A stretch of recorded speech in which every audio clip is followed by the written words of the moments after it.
Kayameka's unquenchable curiosity drove her to explore every whispered legend the forest held.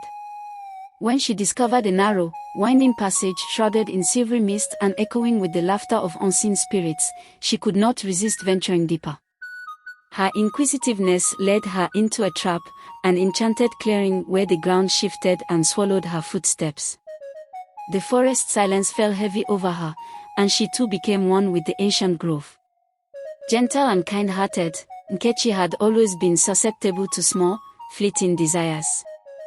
In the forest, a glimmering trail of exotic flowers and rare fruits beckoned her forward. Believing this to be a sign of favor from the spirits, she abandoned the secure path in search of these earthly pleasures. Soon, the colors of the blossoms faded into dark shadows as she was lured into a maze of thorny undergrowth, where the allure of material delight proved to be her undoing. Uche, whose confidence bordered on arrogance, believed that she could navigate the forest trials with ease. Ignoring the warnings of the elders and the cautious whispers of the wind, she ventured off to follow a rumor of a shortcut that would hasten her return with the stone.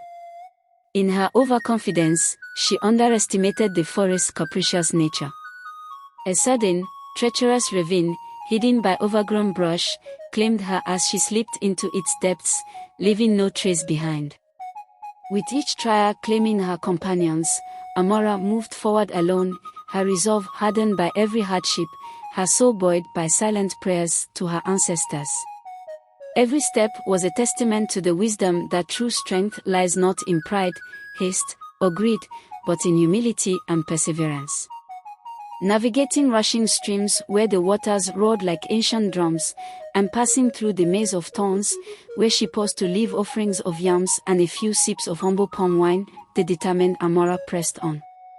At times, the forest whispered discouraging words through rustling leaves, yet she countered each murmur with the steady recitation of age-old proverbs, invoking the blessings of those who had come before her.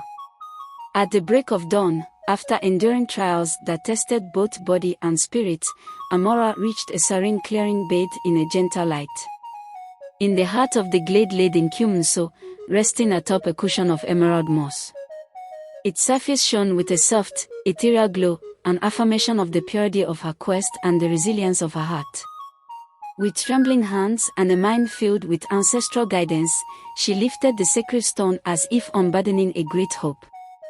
With the Nkyumunso secured, Amora retraced her path through the forgiving yet watchful forest.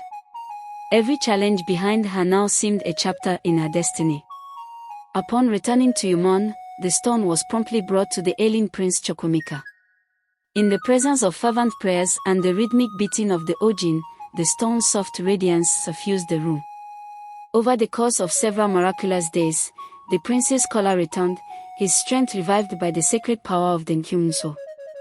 True to the promise declared by King Obina, a grand celebration ensued. Amidst the swelling dance of traditional rappers, the deep cadence of ancestral chants, and feast laden with fufu, soups, and spicy stews, Amora was proclaimed the true heroine of Umon.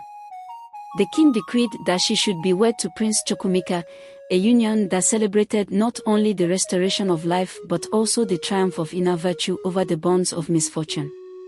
The tale of Amora non Nkyumunso became an enduring legend, recounted by elders on starlit nights and during festive gatherings.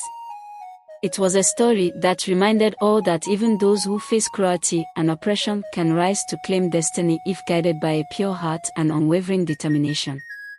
Amora's journey, fraught with early hardships at home, an escape from a life of mistreatment, and a solitary trek through nature's rigorous test, served as a beacon of hope for generations to come.